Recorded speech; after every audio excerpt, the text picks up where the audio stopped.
Mennyei Ízek, Tausz Gyuszival, a Chef Juicy presentation. Tonight's episode will feature a Hungarian dish called Lecho.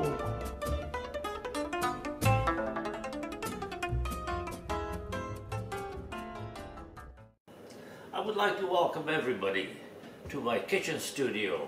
My name is Chef Juicy, and in tonight's episode we will demonstrate to you how to make a very delicious yet simple traditional Hungarian dish called Lecho.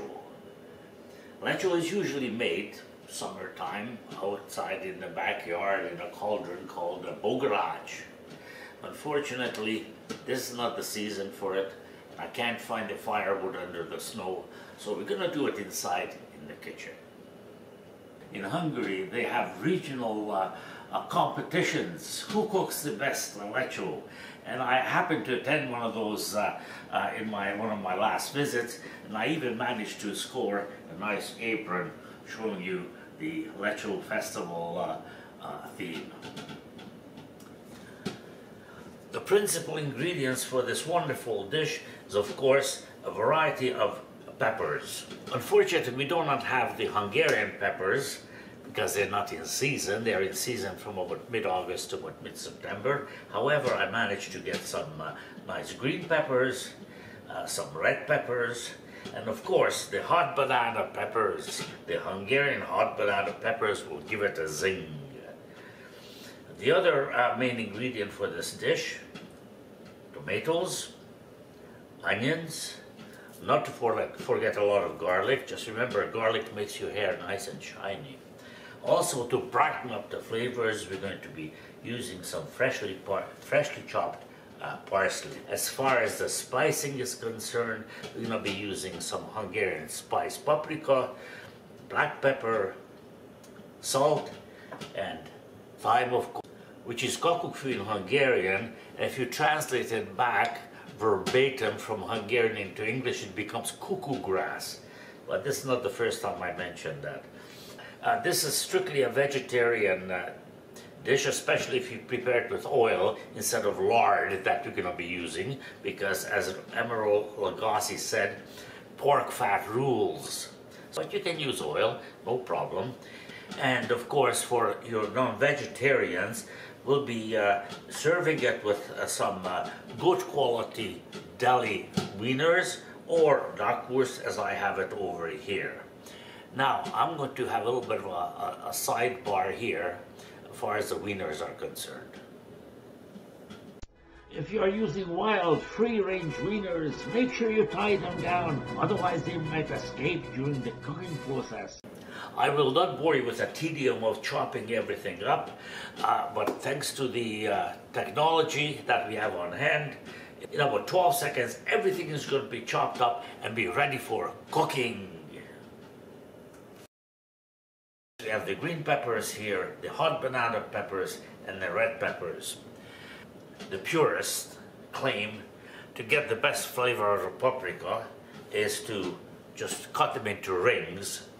This is approximately good, generous half-inch rings. And what I'd like to suggest is you do not use the very green, the dark green peppers, because they taste like grass. Well, at least that's what I was told. I've never really tasted grass. The onions I cut into half, then I cut them into about, quarter-inch to half-inch thick semicircles.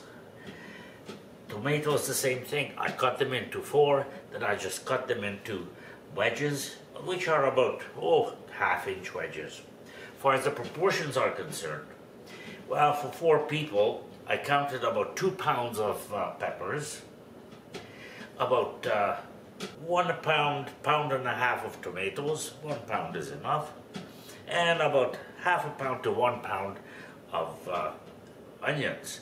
Don't go stingy with the garlic. Garlic is very good, brings out the flavors. And of course, I chopped up the fresh parsley. So now we're ready, and we can do the magic on the stove. So we start with the pork fat. Again, you can use oil if you wish. Just regular vegetable oils will do the trick. And we start with the onions. Okay, we put in the onions first.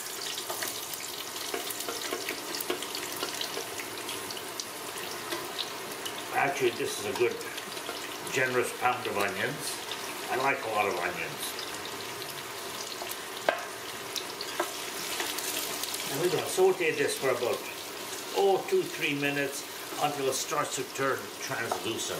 We can actually put in the paprika now, or the peppers. Now, a lot of purists say, well, you know, make sure you cut out all the interconnecting membranes in between. But you know what? I'm not that fussy. Yeah, here too, I could have cut out some of the splice stuff.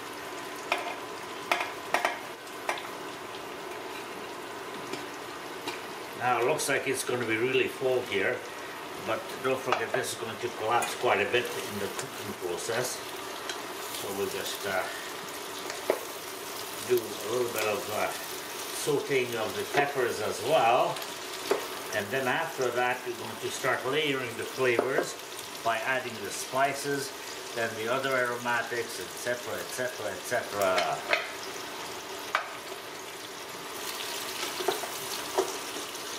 Whoopsie daisy, one got away. It's almost like the free-range wieners get away from the cooking process. Okay, I think at this time I can add in the garlic.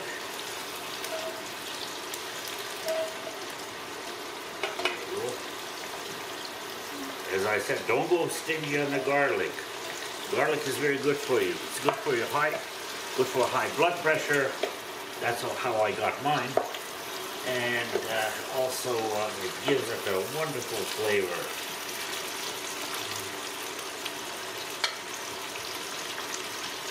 And we can start layering the flavors by adding some salt, some black pepper. If you flesh it down, the pepper, all the better. And of course, some nice Hungarian paprika that you should buy, not in a supermarket, but try to go to one of the Eastern European delis that they have good stuff. Again, don't be stingy with the cider. So I'm using probably about a heaping tablespoonful of paprika in there. There we go.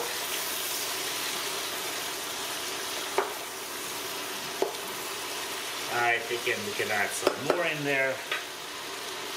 There we go. We'll do it the fast way. Fantastic. And also some of the cuckoo grass, the thyme. Not all Hungarians use this, but I like to give it a next little flavor, and for that, thyme is just perfect. There you go. Everything is nicely coated. We can add in the rest of the peppers.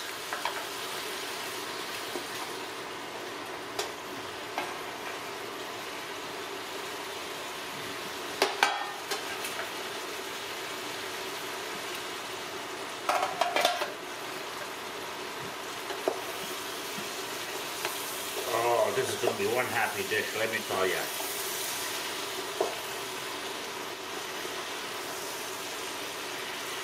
Next time I'll use a bigger pot. And once the peppers start to reduce a little bit, then we can add in the tomatoes.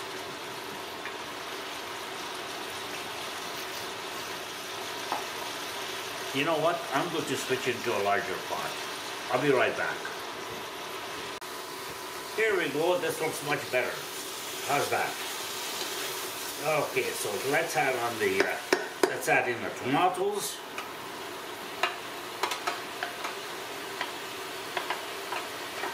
Again, we'll give it a big stir. Make sure everything is blended together nicely. There we go. Then we'll cook it with the lid on for about 15 minutes, and then we check again. You know, I always say that tasting the food as we go along is extremely important because you know how to adjust the spices on the run rather than just doing one final adjustment at the end.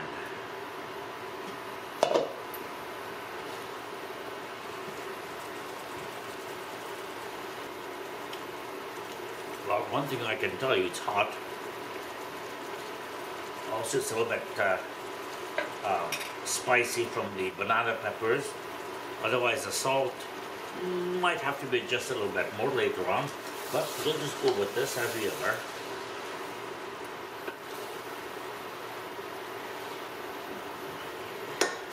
So we'll give it another little go, and then we'll come back to it again. You know, I just added in the parsley and give it a stir. Now let me give it another taste.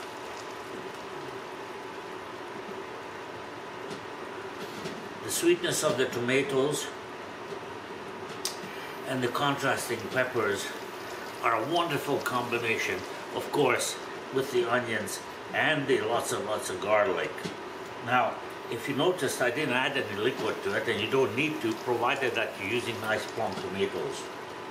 Let me just give it another try. Oh, this is fantastic. You know what? And we'll be ready for plating it. There you go. Now comes the moment of truth.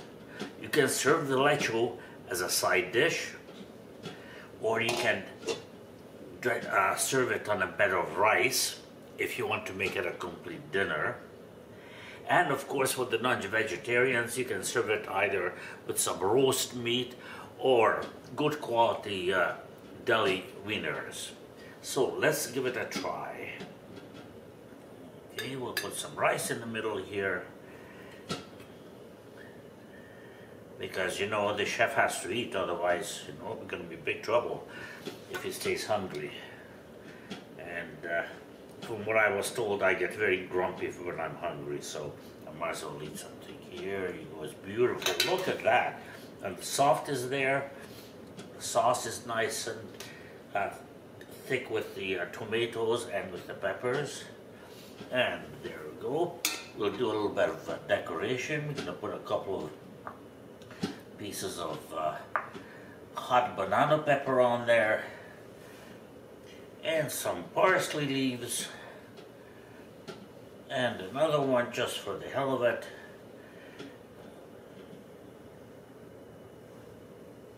And one in the center. And now we can just put a couple of slices of homemade rye bread on there. And not to forget that we have the wiener also here, or knockwurst. And now let's give it a taste. I've been waiting for this moment just to sink my fork into it and give it a nice taste.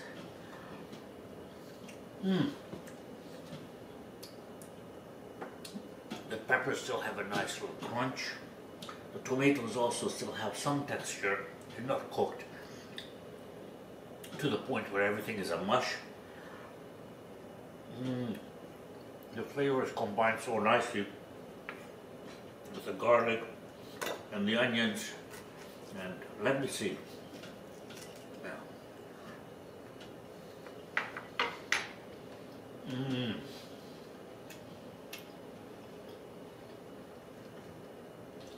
With this knockwurst or wieners, this dish brings back so many pleasant memories from my childhood. Ladies and gentlemen, when you prepare this, I hope you also enjoy it and put this in your recipe repertoire as one of the key Hungarian dishes. Thank you for being with me. Jó étvágyat, bon appétit, and hope to see you next time in our next episode. All the best. Thank you.